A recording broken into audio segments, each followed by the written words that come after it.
Were approached by the U.S. to 14 people deported from the U.S. to Ghana have all been sent to their home countries, Ghana's foreign minister said Monday. There are 13 Nigerians and 1 Gambian. That West African nationals. We are only helping our brothers and sisters. We are coming in purely on humanitarian grounds, expressing Pan-African solidarity, which Ghana is famed for. So we should rather be seen as a country that wants to look out for its fellow Africans. That is why we made it clear to the Americans that we will not accept $1. We don't want any, because it comes with some financial burden, hosting them, taking care of their accommodation and all of that before they transition to their country. The men say their deportation was illegal. News of their expulsion to Ghana emerged last week, sparking a lawsuit by U.S. lawyers. We believe that the plaintiffs' deportations to Ghana did not comply with principles of due process. These people were not told where they were going to be taken. They were just awoken in the middle of the night inside their cells in ICE detention centers across the U.S. and taken to a single ICE detention center and then put on a plane without being told where they were being taken. Nigeria's government said it was not briefed about its nationals being sent to Ghana and that previously it had received Nigerians deported directly from the U.S.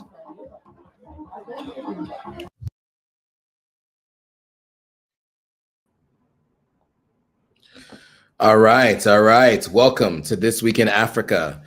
Today, we are talking about some breaking news, as you saw. Did Ghana betray Africa, accepting Trump's deported West Africans in this controversial deal?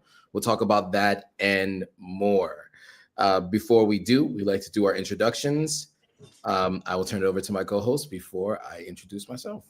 Hello, my name is Gloria Ayo, and I like to call myself an African storyteller. I'm the founder and host of the African Story, and happy to be here.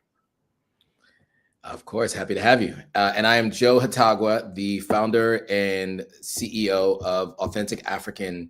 Our goal is to get people to visit, move, and invest on the continent of Africa. And we're bridging the gap between Africans living on the continent and Africans in the diaspora. So today we have a number of different stories we're going to be talking about. Of course, as I mentioned, we are going to be talking about this immigration deal where West African migrants were sent to Ghana. We are also going to be talking about Chinese trafficking conviction in South Africa, 7 Chinese nationals sentenced to 20 years. Burkina Faso's visa policy will be discussed. We'll also talk about Morocco's gold discovery and what the implications of that are. And there's a Kenyan unaliving case that we will be discussing. And then the last major critical update we will discuss is South Sudan's vice president charged with treason and crimes against humanity. So before we get into the rest of those stories, let's get into this first one. So as you saw in that video, Ghana's foreign minister was actually pushing back on criticism that the decision was an endorsement of US President Trump's migration policy, saying that Ghana accepted the third country deportees purely on humanitarian grounds. They also mentioned Pan-Africanism, and that is what Ghana is known for. Now, just a little bit more about how citizens on the ground have been thinking about it. It seems as though citizens question why Ghana agreed to accept the deportees, while others see it as a move, as a strategic step towards strengthening Ghana's ties with the United States. Some people agree with that, some people disagree with that. So let's play a video. We'll have some more commentary on the other side.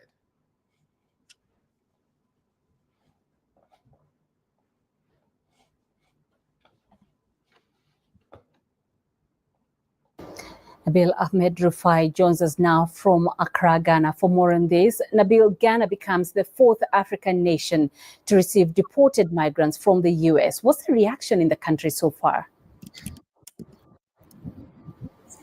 Well, Penina, the reaction has been mixed so far because the president made this announcement just last night, and people are trying to digest what really this is for Ghana, because they do not understand why Nigeria would not want to take these deportees, but then Ghana has decided to do that and then send them back to Nigeria. People are worried about the kind of cost that the country would incur by taking up these deportees from the US. On the other hand, others are also welcoming this, saying that Ghana is trying to boost its relation with the US, so this could be a good deal for the government. But reactions have been really mixed, and people are trying to digest it. When you go to social media, people are talking about it. Also, on the local radio stations and television stations, discussions are really centered on this latest announcement by President, and people are trying to understand what its implications would have really for Ghana.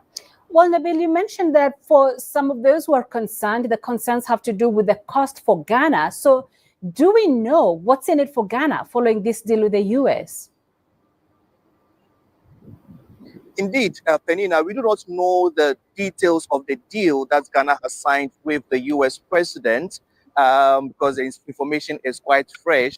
But you know that what Ghana stands to benefit from accepting this from the US is that relations are going to deepen.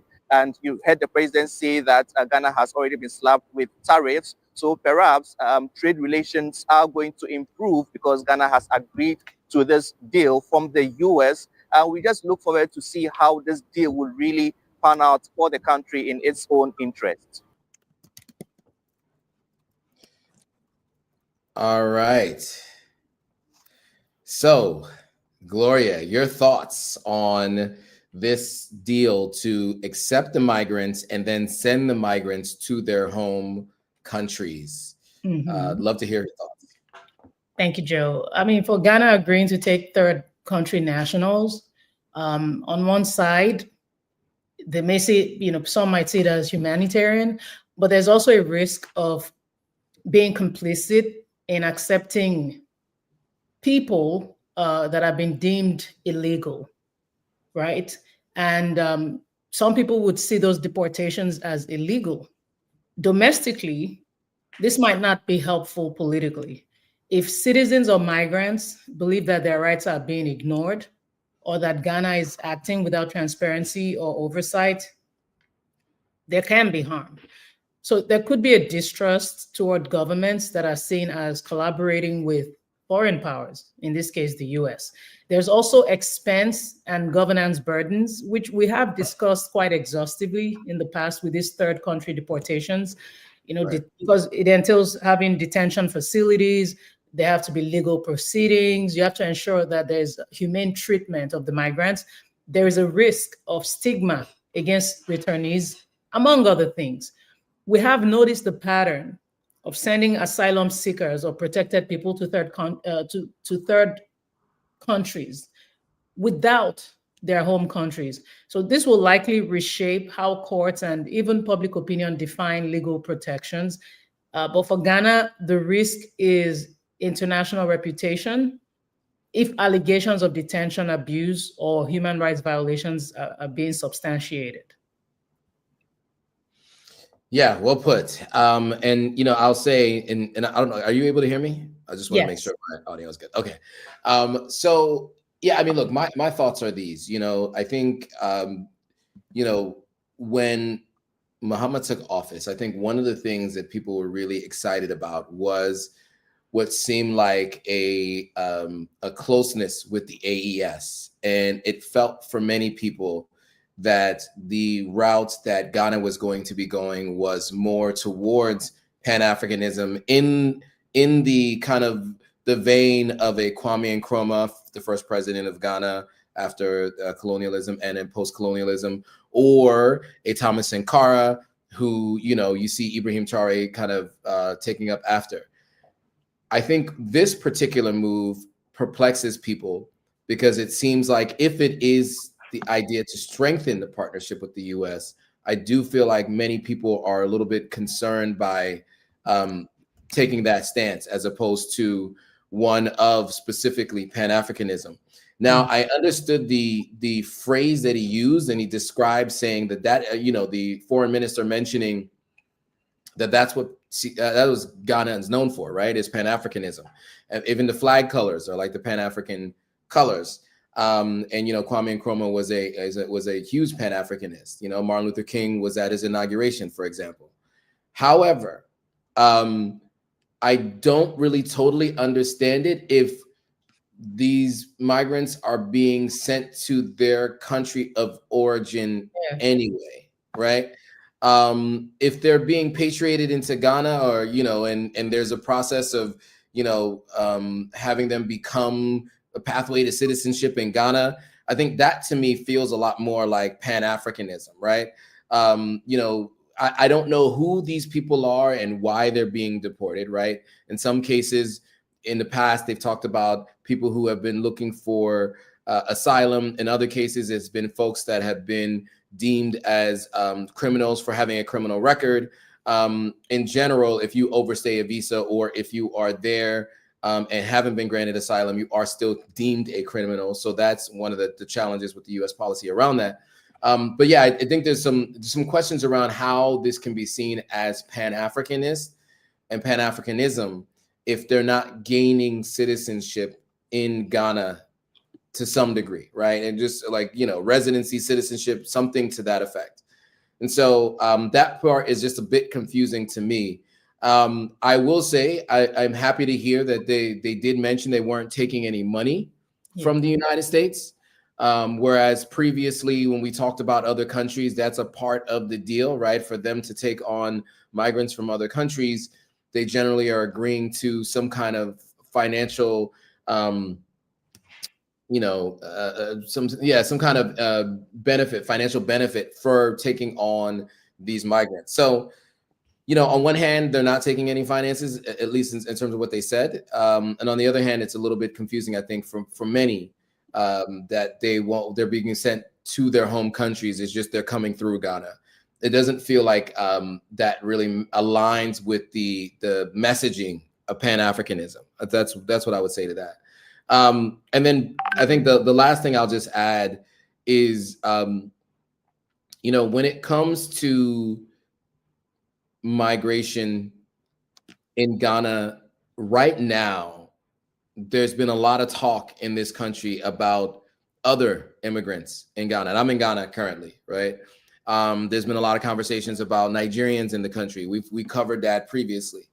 And so I don't know if this was politically wise, knowing that there's a growing sentiment already around migrants, and that hasn't been really well communicated, and they haven't really quelled those concerns of the people, which I think they should be. And I think there should be a discussion about how, large parts of the economy here are migrants, like many other countries. That's just kind of how it works a lot of times. And so I don't think that has fully made it to the people. And so I think something like this is probably just furthering those narratives. And I don't think that this is this is not helpful for, politically within the country. And I'm not really 100% sure how it benefits the Pan-African movement. Now, tariffs were discussed and were mentioned by this last reporter. And he did say that the president mentioned tariffs previously. And so, at the end of the day, Ghana still does have a significant amount of trade with the United States. And so the only way I could see this being something that's beneficial is if the idea that the tariffs would be reduced and or removed for doing so. And I guess that is yet to be seen, and we will find out sooner than later. So with that, we'll move on to the next story. A court in Johannesburg sentenced 7 Chinese nationals last Wednesday to terms of 20 years in prison each for trafficking people from Malawi and forcing them to work at a factory in South Africa. The group was convicted on the 25th of February of this year for trafficking 91 undocumented Malawians, nationals from 2017 to 2019. So, you know, we talk a lot about Chinese nationals living on the continent of Africa, and many businesses have been started, right? Factories, there's like a bridge and road initiative, a number of different solar farms, right? This is the dark side of what can happen from time to time with many foreign nationals in country. So we're going to play this video and we'll have some commentary on the other side. A court in Johannesburg sentenced 7 Chinese nationals on Wednesday to a term of 20 years in prison each for trafficking people from Malawi and forcing them to work at a factory in South Africa. Some family members of the accused rejected the accusations and say that they were wrongfully convicted. Who gonna take care of it? You know, there's never human trafficking, I tell you. This just a factory, and they treated those workers, those Malawians, very bad because this boss, it's all his idea. You know, he doesn't allow them to get out this factory, and he just sending them orders. These take his orders, and then the orders is getting to those Malawian workers. The group was convicted on February 25 of trafficking 91 undocumented Malawian nationals from 2017 to 2019 to work at a cotton fabric factory in Village Deep, an industrial area in the south of Johannesburg. Well, they must know that we're taking these issues very serious. Government is working every day towards rooting out all these issues. Many of these companies, as I 2 weeks back, were in Free State, and the expectation was that they are just going to pay money and bribe people, then they will get away with murder. Even on this case, we have heard that the expectation was that they are going to bribe officials, they are going to bribe whoever, and they will get away with murder because it's what has been happening. And I want to say it again, the era of impunity has ended. We need to save and protect our country and protect our workers in this republic. The Chinese nationals had been arrested on November 12, 2019, when police raided the factory and found the Malawian confined under inhumane conditions with armed guards controlling their movements.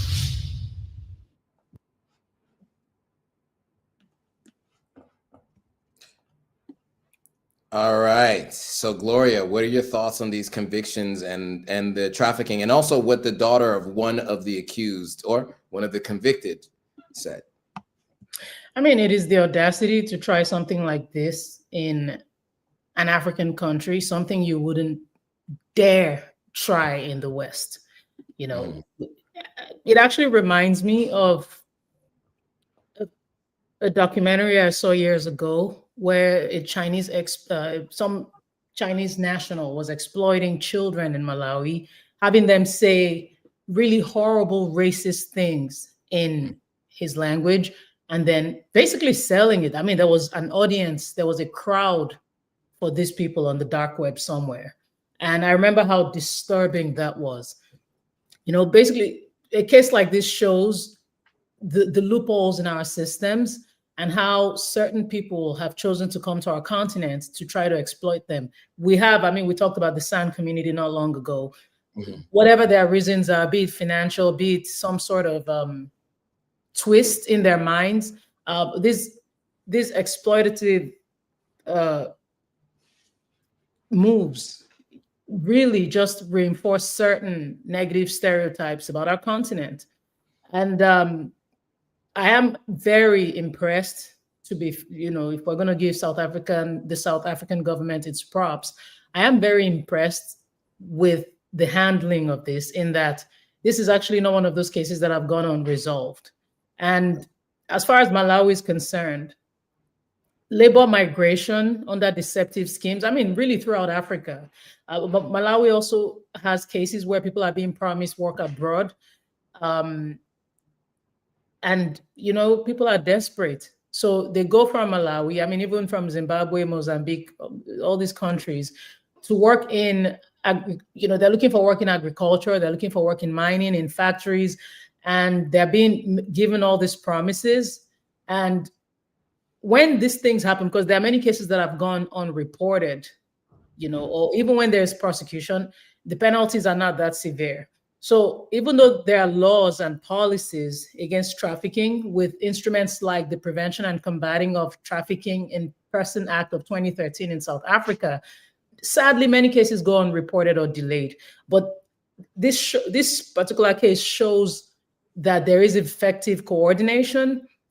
The prosecution looks successful. Convictions are strong. The perpetrators were held accountable. It may, and hopefully it does, set a precedent, because migration from Malawi to South Africa is common. Again, given economic disparity, climate pressure, lack of jobs. So many are migrating, hoping for factory work, even if the conditions are precarious.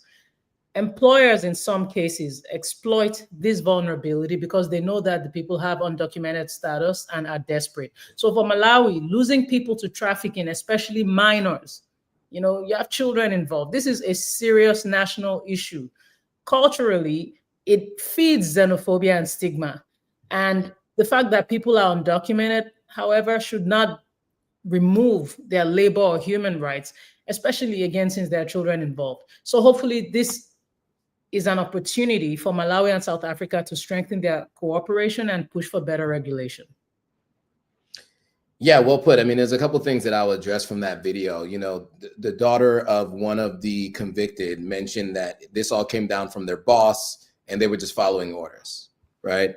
I know culturally it might be difficult to understand, and this is a job that these people are taking. So, it's just, you have to wonder how you can continue to work for a company that makes you do these things to people, armed guards and inhumane conditions. Right now, I will say factories in China have been known for substandard working environments to begin with their own people, right? Foxconn, I don't know if you guys are familiar with Foxconn, but they help to put together iPhones. Right, they're one of the third-party companies that help put together iPhones, and they had to put, those nets, those nets that you see at a circus when somebody's doing a tightrope, and if they fall into a net so they don't hit the ground. They put nets outside of Foxconn's windows because people were jumping and unaliving themselves. Right, so they have harsh and substandard working conditions in factories there. Imagine now what they're doing in other countries where nobody's watching what they're doing. And this isn't everyone. This isn't all Chinese on the continent. This isn't most. But in general, there aren't very many, unions, labor workforces, advocates for people to be able to ensure that these things don't happen. There was a raid done. Somebody must have tipped them off. A raid was done. And luckily, an example was made. 20 years might seem harsh for 2 years worth of trafficking for some people, but I think the idea of that was to ensure that people understand, as the labor minister mentioned, it's to make an example out of it and to let people know that it will not be tolerated. And so, as you said, I hope that they work on better trade relations and migration, relations. Yeah. And then also too, I do hope that there are, more enforceable labor conditions to ensure that anybody who's starting a company and building a factory goes through some kind of checks and balances before they're able to open up a factory like what we just saw. So in the recent past, many immigrants have complained that they were sent to countries not native known to them. Okay, this is based on an earlier discussion. Yeah. So yeah, I mean, look, I think that those are my thoughts there. I mean, look, I have seen, I'm here in Ghana at the moment. I have seen a building being built, and I saw a number of Ghanaians employed, even though I could see Chinese characters. They all were wearing their hats and their outfits, and they seem to be working under standard working conditions, what you can expect to see anywhere in the world, above board, from what I could see. I didn't speak to any of them, but from what I could see. And that's what you'd like to see everywhere. Unfortunately, you have things like this persist, and more than you think. And it's not just the Chinese. As you mentioned, there are other foreign nationals doing similar things. And because there isn't much regulation, to my earlier point, this continues to persist on the continent of Africa. So, obviously we'd like to see this change. And one way we can see that change, if more of us begin to do business on the continent, because I can't imagine those who are watching, who are having these discussions, would ever do anything like what we just saw happening to these Malawians. So with that, we'll move on to the next story. So Burkina Faso is now free to visit for all African nationals. So Ouagadougou says it's waiving fees on entry visas for citizens of African countries. So this has been much discussed, and now it looks like we are finally here. So we'll play this video and we'll have some commentary on the other side. Burkina Faso is now free to visit for all African nationals. Ouagadougou says it's waiving fees on entry visas for citizens across the continent. The only requirement for Africans wanting to visit Burkina Faso is to fill out an online form and have their application approved. Until now, a tourist visa cost just under $100, while a business visa ran to about $165. The country's Minister of Security, Mahamadou Sana, said the measure was aimed at strengthening the historic bonds of brotherhood between African people as part of a pan-Africanist agenda of interim President Ibrahim Traoré. Sana said the move would also help to boost tourism to the West African nation, promote Burkinabe culture, and improve Burkina Faso's visibility abroad. But Sana stressed that free does not mean exempt. Visas haven't been abolished, and visitors still have to obtain a valid visa in order to enter the country.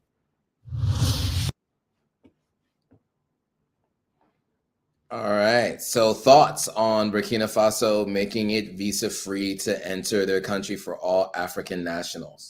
Yes, of course. Many Africans love the idea of freedom when it comes to visas because it does feel restrictive. But Burkina Faso already had visa-free entry for many West African citizens under ECOWAS protocols, but removing visa fees applies beyond the West African bloc to all African nationals. Other African countries, as we've discussed in recent years, have also earned visa or travel restrictions, or rather, they've reduced these restrictions for other Africans. Kenya comes to mind, Ghana, Rwanda, and having Burkina Faso joining them is actually, I mean, it's noteworthy. Now, in their own cases, it might be e-visa systems, just whatever can make entry easier for Africans is what we're calling for. And on a Pan-African side of things, this is really good because it allows free movement, which we need for tourism and for trade.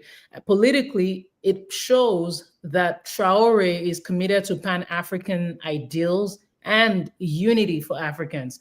I mean, he's always shown resistance to colonial legacies, and he's always distanced himself from any sort of Western influence. And again, tourism, I mean, this can help attract visitors. It can increase cultural exchange. There could be visitors from the diaspora. I mean, Traoré is very popular globally. It could make commerce, blossom, even though we do have to factor in the potential for loss of revenue from visa fees that, they're no longer charging. But we have to keep that in mind against the gains made from tourism and trade. But I do believe, as long as it's properly implemented, that tourism and trade will yield way more than those visa fees were yielding. And I think most importantly, many Africans have felt hurt by these borders and seeing the enforcements of visas. I mean, they've seen those enforcements as something that reminds them of the colonial era or barriers that treat Africans differently abroad. So this is symbolically powerful, and I'm here for it. Yeah, I would say this seems more along the lines of Pan-Africanism than the story we started with, right? Look, the idea of making travel across the continent of Africa visa-free, I think is important. Now, they did say you still have to, a free visa. You do still have to apply for a visa, right? Which is smart to make sure that people apply before entering a country, but removing the visa fees altogether, I think is huge. And to your point on the visa revenue, I think that now that they've taken back the gold mines and some of the other natural resources, and that's now state owned, I do think that that's probably where they're looking to make up some of those revenues through the trade, through some of those natural resources that are now either partially or fully state owned by Burkina Faso. And so I'd like to see more programs like this around the continent of Africa. The example I always give, and everyone always gives, is, in Europe, in fact, as an American, you do not need a visa to go to most of Europe, if not all of Europe, right? You can, and Europe had the European Union, and all of Europe you can travel through. If you ever talk to someone who grew up in the UK or who grew up in France, they've seen all the countries in Europe. It's just normal for them to go on holiday and they travel around. On the continent of Africa, it already costs you more than it costs anywhere else to travel between two places, to travel between two countries. Not to mention, you also have the visa fees to enter. Not to mention that many times they require you to go through hoops to get a visa to enter their countries. So, this is a step in the right direction. I hope more countries approve programs like this. As you mentioned, ECOWAS had the ability for freedom of movement, but as you guys might all remember, the AES that blocked those three countries, Niger, Burkina Faso, and Mali, exited ECOWAS, and there was always confusion about whether or not you could enter or leave those countries with your West African passport. Now, from what we've heard from Ibrahim Traore and Goita and the leader of Niger, was that you could actually travel in and out of those countries with your West African passport. But it wasn't official until at least we're seeing at least this visa process that still needs to be done to be able to enter for anybody. I still don't know what that means for West Africans, because it was devoid of visas. You could just show up and just have your passport and just walk right in without a visa.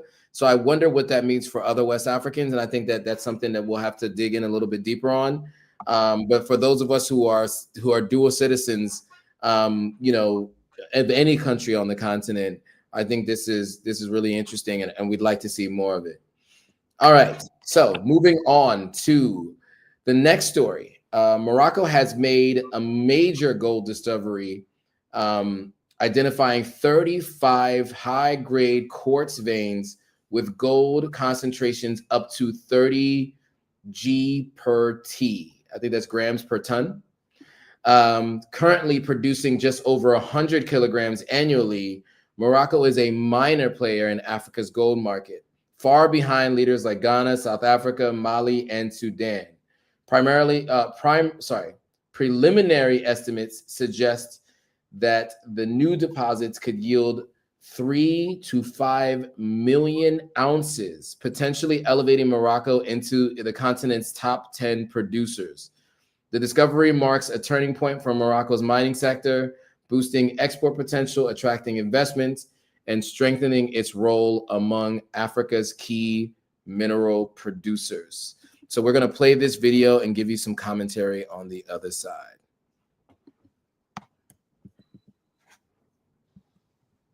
And our last story for today comes from North Africa, where Morocco has struck gold, literally.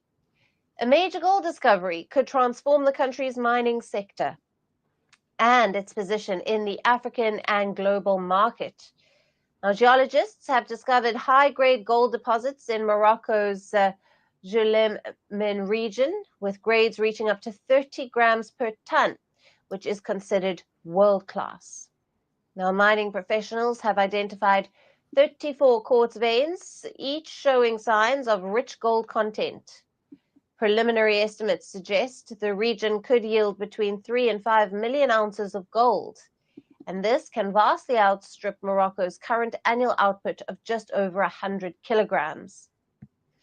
The discovery emerged from systematic exploration combining geological mapping, targeted trenching, and shaft sampling to access fresh materials beneath the weathered surface zones.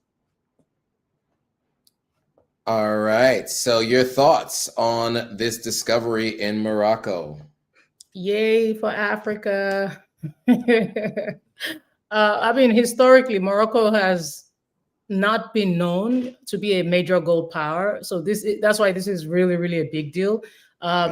Morocco is more into phosphates, and it's actually one of the world's top phosphate producers. Even, they also have minerals like lead, they have silver, zinc, manganese, industrial minerals. Gold, it's not that they haven't had gold at all, but it's existed in small scale. They haven't been in the top tier of producers like Ghana, South Africa, Mali, or Sudan. But these kinds of discoveries, especially with this level, this high grade quality, are actually relatively rare, and of course will attract high interest. Deposits of 3 to 5 million ounces, that's meaningful. That's huge. I mean, many large African mines have reserves in that range or higher. But for Morocco to be able to join that is major for Morocco. A lot of African nations are trying to shift from relying on this narrow set of exports towards things that are more diversified, things that will, like higher value mining, things like that. Ghana and Sudan have become big gold producers. Even Burkina Faso, as we know, Tanzania, Guinea. This is a great market to actually tap into. Many of those gains were built over time via exploration, foreign investment, sometimes with social and environmental costs. But right now, we can say Morocco is actually comparable in scale to all these countries.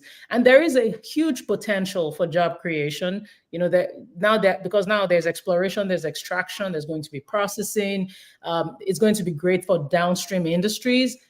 Major opportunity for Morocco. And please, I hope the government is able to take advantage of this to help increase its export earnings and even strengthen its weight in investment.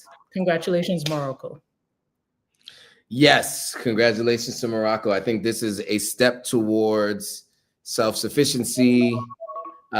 This should be great for trade in the region. We will see how it goes. I hope that, Morocco, with this knowledge, increases and expands its trade with the sub-Saharan region. And, we hope to see more of that. I will leave it there. Yes. All right. Please.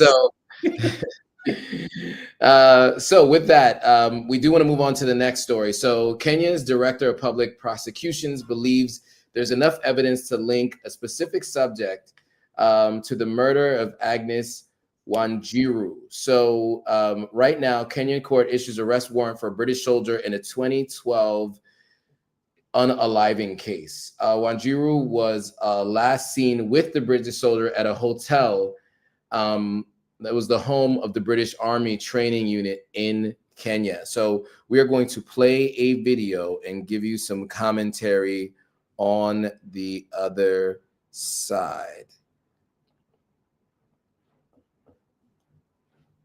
Kenya, a Nairobi court has issued an arrest warrant for a British national in connection with the death of Agnes Wanjiru, a young mother whose body was discovered in a septic tank more than a decade ago. Wanjiru was killed in 2012 after she was last seen with a British soldier at a hotel in Nanyuki, where the UK maintains the headquarters for its British Army training unit in Kenya. The Office of the Director of Public Prosecution said evidence links the suspect, a UK citizen, to her murder. High Court Judge Alexander Muteti ruled there was probable cause for the arrest and ordered the suspect to surrender and face trial in Kenya. The prosecutor's office has since announced it will begin extradition proceedings in order for the suspect to be tried in Kenya. A British government spokesperson acknowledged the decision, saying the prosecutor's office had determined that a British national should face trial over Wanjiru's death. The UK government added it's absolutely committed to helping secure justice, but declined to comment further, citing ongoing legal proceedings. Now, for decades, the UK has trained its troops in central Kenya, but the Army's presence has left deep scars. In 2002, the UK paid out millions to victims of unexploded munitions. The Nanyuki's base reputation has also been stained by allegations of rape and murder of the local population. Amnesty International once reported over 600 claims against British soldiers for sexual assault. Meanwhile, the 2012 killing of Agnes Wanjiru remains unresolved, despite a British soldier reportedly confessing to fellow soldiers. But many businesses in Nanyuki, where the British Army training unit in Kenya is based, see it as an economic lifeline. They rely heavily on soldiers' spending, and the UK government claims its presence has injected nearly £32 million into the local economy since 2016. Thoughts on this arrest warrant that gets us closer to solving what seemed like a cold case? I just want to point out that Agnes had a daughter. I want to point out that the family has suffered long years without closure. You know, that particular hotel, you know, linked to those soldiers, the allegations around the soldiers, the perceived or real cover-ups, leaks about soldiers mocking the unaliving of this woman, all contribute to trauma. They all contribute to mistrust. Many people in Kenya actually see this as yet another case where the powerful are able to evade justice, especially when they are from foreign forces. Cases of alleged crimes by foreign military personnel stationed abroad are not new. We've addressed some of it on this show. The colonial past, military base agreements, extraterritorial jurisdiction or lack thereof have produced many instances of alleged abuse, sometimes prosecuted, often with delays or no prosecution at all.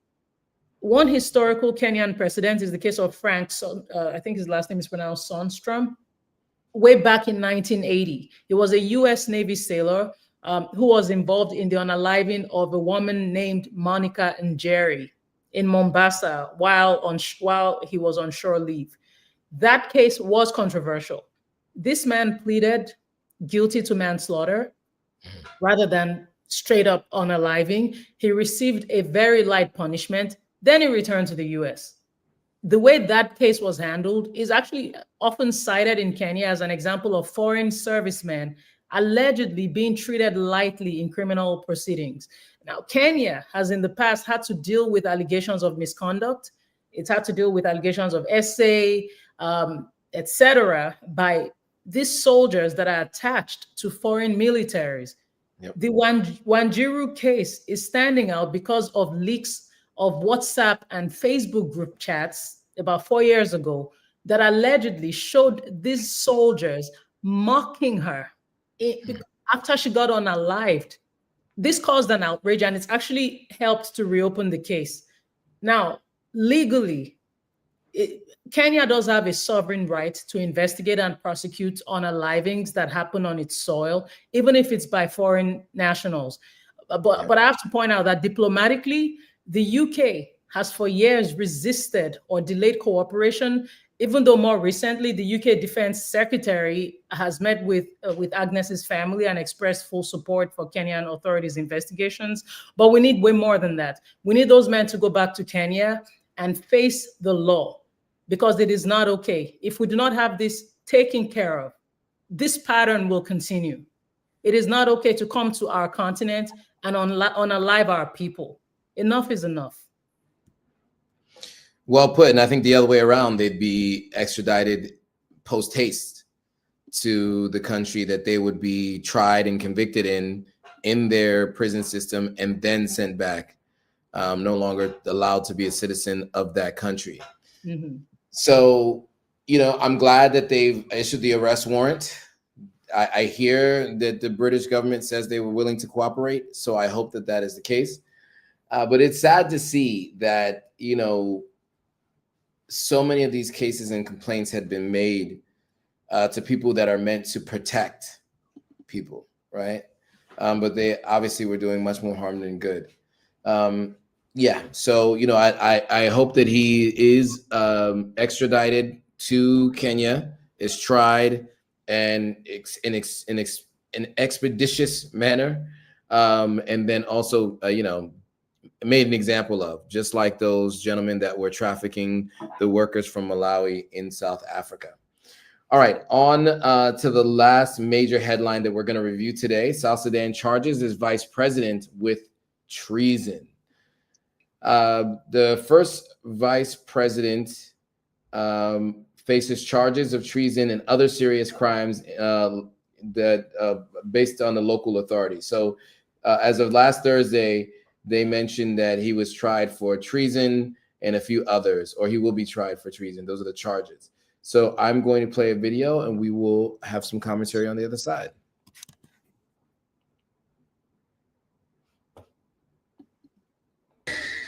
Machar has been under house arrest since March. The government he's a part of accused him of subversive activities against President Salva Kiir. Pro-government forces have been fighting militias and other armed groups they say are loyal to Machar, who serves as the country's vice president under the terms of a delicate peace accord signed in 2018. In addition to treason, Machar and 7 others face charges of murder, conspiracy, terrorism, and crimes against humanity. The charges stem from a violent incident in March when a militia known as the White Army overran a garrison of government troops, killing its commanding officer and others. Bringing criminal charges against Machar is likely to further destabilize South Sudan, which has barely recovered from a long civil war in 2013.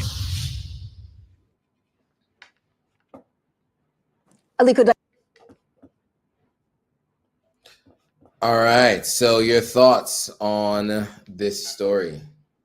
Yeah, I mean, this tension has been, there's been tension between these Kiir and Machar since the civil war ended in 2018. Human rights groups are calling for this trial to actually be fair, for it to be transparent, for them to respect due process. People are warning that this may threaten the fragile peace agreement, which I'll go into in just a bit. So the conflict could get renewed. Rick, Machar has been a central figure in South Sudanese politics for decades. He's been involved in rebel movements during Sudan's civil wars, then in the South Sudan civil war after independence. In 2013, a political dispute between him and President Kiir escalated into full civil war. That war lasted between 2013 and 2018. So there was an enormous loss of life. There was displacement, a lot of tribalism. The 2018 peace agreement actually provided some sort of power sharing arrangement, including the vice presidency. Now, charging a sitting high official, especially one from a major power sharing arrangement, with treason is actually rare and politically sensitive for obvious reasons. Yep. But in all of this, it's the same thing we deal with this when there's power tussle between men in power, and people have to deal with the consequences. The people of Sudan are still in this fragile state. I mean, they've been independent since 2011, but they haven't escaped these cycles of armed conflict, these cycles of division, political instability, a lot of ethnic tension. The 2013 war between these two men devastated the country, unaliving perhaps 400,000 people and displacing millions. Wow. This peace deal of 2018 was supposed to build shared governance, but the implementation has been really slow. It's been incomplete. People are still contesting it. Many areas have weak state presence. Militias remain active. People are concerned about alignment of loyalties. It's just sad. And economically, South Sudan depends heavily on oil revenues, which makes up a large portion of government spending. Now, there are reports of corruption. There have been reports of misuse of funds. There are limited, people are unable to access public services, there's food insecurity, there's a humanitarian crisis going on.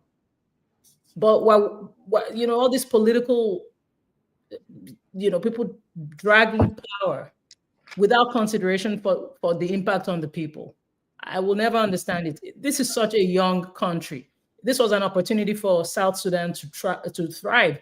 And every time we look in the news and there's a story on South Sudan, even though we know there are great things that also come out from the people, because the people are a resilient people, it's just really sad when we see stories like this, especially from, we complain about interference from the West and all that, but these are people in power that lead these countries or claim to lead these countries, and they don't care if they tear down the country, provided their power is secure.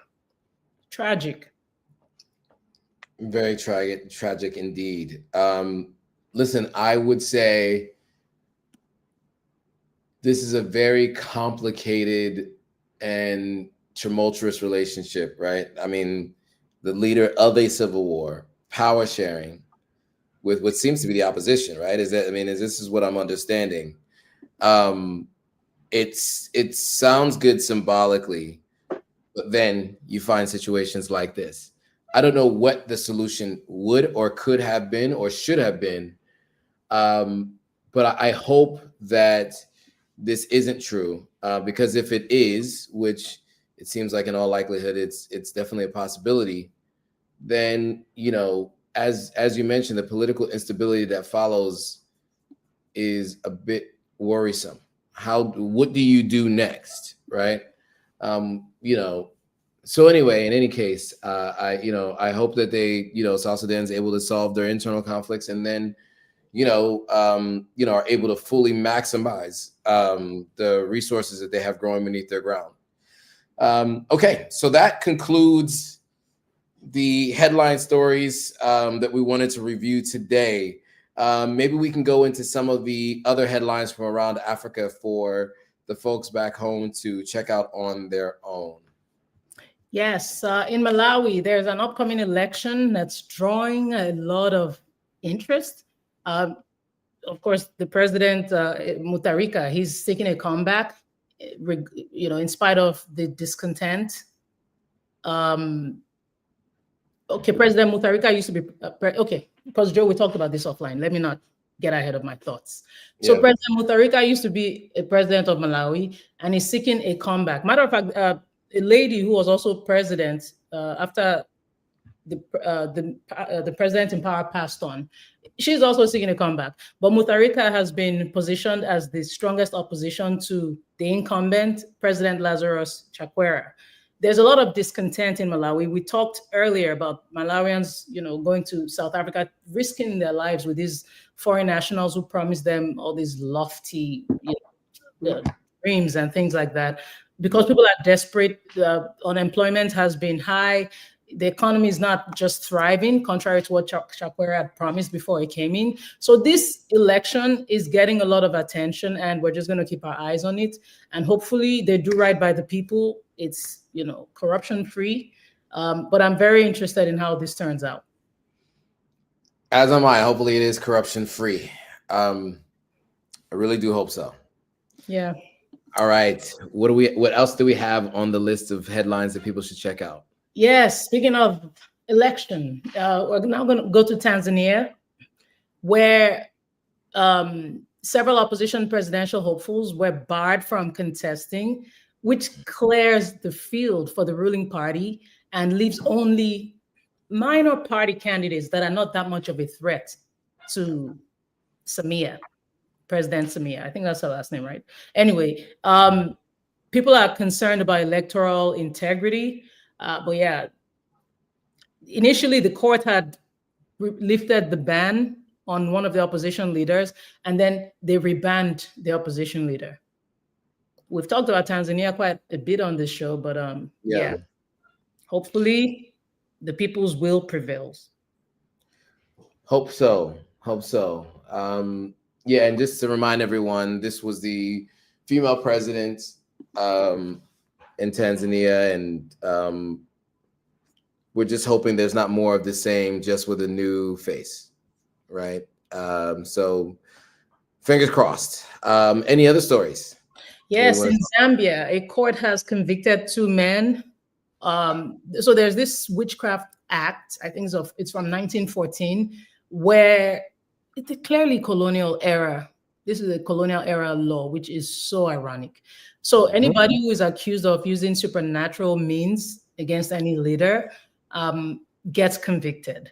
And in this case, there's an allegation of a plot to unalive President Hakainde Hichilema spiritually. And obviously there's a lot of debate around this because the allegations state that it was the brother of the opposition who actually hired these 2 men to mix up some charms and whip some stuff up to unalive the president.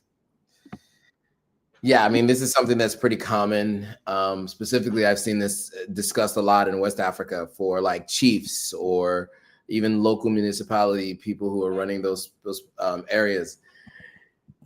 Yeah, I didn't know there was anti-witchcraft laws on the books. Does feel colonial era anti-witchcraft because I think African religions were described as witchcraft by the Europeans. So, yeah, I guess we'll follow the story and see what happens. Any other stuff? Any other stories? That just a quick correction. Samia Hassan is the name of the president of Tanzania. Samia is not her last name. Hassan is.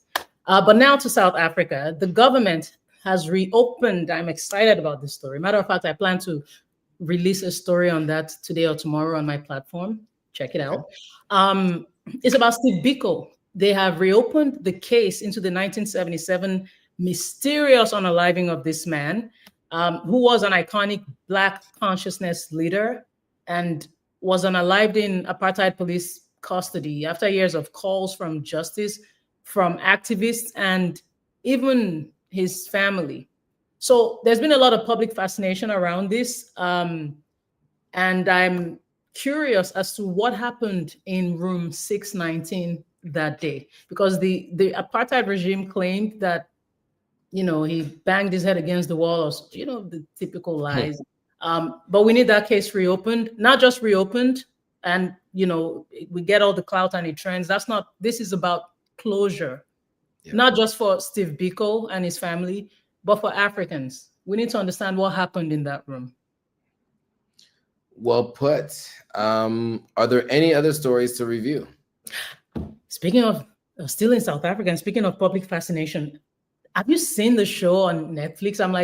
I'm trying to make you watch it so badly. And I know Joe is like, girl, if you don't leave me alone with that. It's called Beauty and the Beaster. That show is actually number 4 as of last night when I was watching it. Yes, I watch it every night before I sleep. And I can't believe I'm doing that. But Beauty and the Beaster, I've been following this story for years. This is actually about a man, Thabo Bester, who has been dubbed the Facebook R word, fill in the blank. This man escaped from a maximum security prison, got rearrested dramatically. Imagine faking your own unaliving. Burned, a burned corpse. Child, you can't make this stuff up. So I can see why the world is fascinated by this story. It's sickening, but it's also very interesting, And watching him speaking, you can tell that this man clearly is not okay mentally. But I think the big story here is that he actually tried to get Netflix not to release the show, but they did. And now, I knew the story in passing previously, but now I really, really know the story. So I can see why he was trying to stop that. Yeah, look, he unalived someone. Then, to escape prison, he burnt a body. Don't know if he unalived that person to burn it, but it was a body. Pretended as if it was him in order to get out. He's clearly not there mentally. And I do hope that justice is served. Yes. All right. So any more stories that we have for today? That would be all. All right. So with that, those of you who are watching to this point, want to thank you for watching all the way through to the end of the live stream. If you haven't already, head over to Gloria's platforms, either follow and or subscribe. It's a free way to support what we're doing so we can continue to do things like this. If you're on Gloria's platform, you can head over to Authentic African, like and subscribe. We normally go live on Thursdays. Next Thursday, we will not go live. So it'll be the following Thursday where we will be doing a catch up for the previous 2 weeks. So we'll ensure that you won't miss us too much, because we definitely will come back with the stories of the day.